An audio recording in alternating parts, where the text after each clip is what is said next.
ఒక బీసీ మహిళ.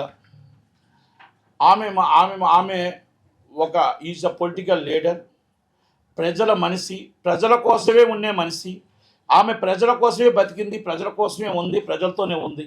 అంతే తప్ప ఆమె ఎప్పుడు కూడా బౌన్సర్లు పెట్టుకొని, లేకపోతే ఒక 50 మంది బౌన్సర్లు, 50 మంది కార్లు పెట్టుకొని మంది మార్బలంతో ఎప్పుడు వెళ్ళిందని నేను ఎప్పుడు చూడలేదు. ఆ తల్లి 10 మంది ప్రజల కోసం, ఎక్కడైనా సరే ప్రజల కోసం ప్రతిపక్షంలో పోరాడింది. మినిస్టర్ పదవిని కూడా త్యాగం చేసిన వ్యక్తి ఆమె. ఎందుకంటే నాకు ఆమె కోసం కొంచెం బాగా తెలుసు. ప్రజల కోసమే ఆమె ఎన్నోసార్లు ఎమ్మెల్యే అయింది, చాలా కష్టపడేది. అలాంటి వ్యక్తి మీద కొంతమంది, రఘునందన్ రావు గారు ఆమె చైనాతో వస్త్రాలకు సంబంధించింది కాబట్టి ఆమె అక్క ఇలా జరిగింది, ఈ విధంగా కొంచెం వాళ్ళకి ఏదైనా హెల్ప్ చేయమని ఒక ఎంపీగా ఆయన అడగడం జరిగింది. దాన్ని తీసుకొచ్చి అన్యాయంగా తీసుకొచ్చి సోషల్ మీడియాలో విపరీతంగా ట్రోల్ చేశారు. ఆమెకు ఒకటే వీళ్ళందరికీ ఒకటే అడుగుతున్నా, సోషల్ మీడియా చేసిన వాళ్ళకి. నేను టీఆర్ఎస్ వాళ్ళని అడుగుతున్నా, లేకపోతే ఇంకొకరిని అడుగుతున్నా. అయ్యా, మీకు అందరికీ తల్లిదండ్రులు ఉన్నారు, అక్కలు ఉన్నారు, అందరు ఉన్నారు కదా. ఆమె ఏ రోజైనా ఆమె ప్రజల కోసం మాట్లాడే వ్యక్తి, ఒక బీసీ మహిళని ఈ విధంగా చేయడం కరెక్టా? అలాగే ఆమె ఆవేశంలో ఆ మాటలో కిందన మీరు చేసిన ట్రోలింగ్స్కి భరించలేక ఆవేశంలో ఆమె ఒక పొలిటికల్ని సినిమా ఇండస్ట్రీకి టర్న్ అయింది. సినిమా ఇండస్ట్రీకి టర్న్ అయిన తర్వాత దాన్ని కావాలని కొంతమంది పొలిటికల్ లీడర్స్ సినిమా వాళ్ళని రెచ్చగొట్టారు. అది ఆమె టర్న్ అయిన వెంటనే అనుకోకుండా ఒక మాట మాట్లాడిన వెంటనే వెనక్కి తీసుకోవడం జరిగినది. Okay, is a legal issue నడుస్తుంది. ఒక లీగల్గా ఆమె ఫైట్ చేయగలుగుతుంది, ఫైట్ చేస్తారు.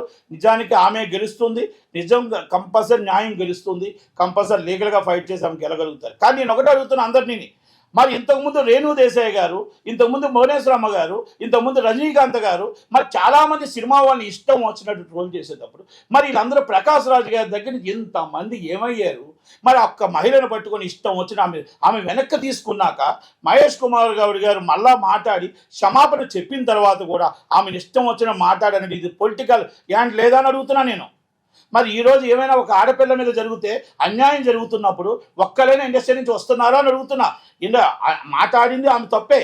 ఆ తప్పుని ఏ విధంగా, ఏ సందర్భంలో మాట్లాడారో, ఏ సందర్భంలో ఆవేశంలో మాట్లాడారో ఆమె వెనక్కి తీసుకోవడం జరిగింది.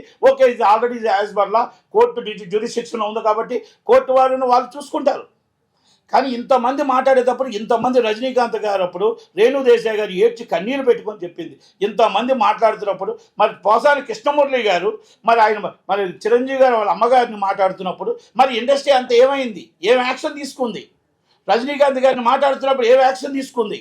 ఆ రోజు జగన్మోహన్ రెడ్డి గారికి భయపడ్డారా అని అడుగుతున్నా నేను. భయమేసిందా అని అడుగుతున్నా. ఆ రోజు కేసీఆర్ గారికి భయపడ్డారా అని అడుగుతున్నా నేను. ఎందుకంటే నేను ఒకటి అడుగుతున్నా, ఆడబిడ్డను గౌరవించడం మన మర్యాద. ఓకే, ఆమె అన్న మాటలు అది ఏ విధంగా జరిగిందో, ఏ సందర్భంలో జరిగిందో చెప్పడం కూడా జరిగింది. నేను అవన్నీ చెప్పాల్సిన అవసరం లేదు. దయచేసి ఇలాంటి విషయాన్ని సినిమా ఇండస్ట్రీలో ఒకటే అడుగుతున్నా, సున్నితమైన విషయాలు మీరు దయచేసి ఇలాంటి పొలిటికల్గా కొంతమంది దీన్ని నడిపించిన బ్యాక్గ్రౌండ్ ఉంది. ఇది అన్నీ కూడా త్వరలోనే బయటకు వస్తాయి. అన్నీ కూడా త్వరలోనే మీకు అన్నీ కూడా మీ ముందు కూడా చెప్పడం జరుగుతుంది. నేను పూర్తిగా కొండా సురేఖ గారికి, ఆమె ఒక నిర్మాత, మనం గుర్తుపెట్టుకోవాలి.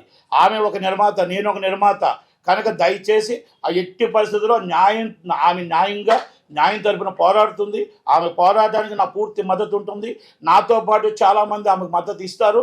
ఆ న్యాయం గెలవాలనే కోరుకుందాం. ఎట్టి పరిస్థితుల్లో దయచేసి మనం ఒకటి ఆడబిడ్డను గౌరవిద్దాం. ఆమె చేసిన ప్రజల కార్యక్రమాలను గౌరవిద్దాం. ఆమె ఒక మాట ఏ ఆవేశంలో మాట్లాడిందో అది అందరికీ తెలుసు. దాన్ని రాజకీయం చేసిన వాళ్ళని కూడా తెలుసు. కాబట్టి దయచేసి ఆమెకు పూర్తి నా మద్దతు ఉంటుందని చెప్పి thank you very much. Thank you.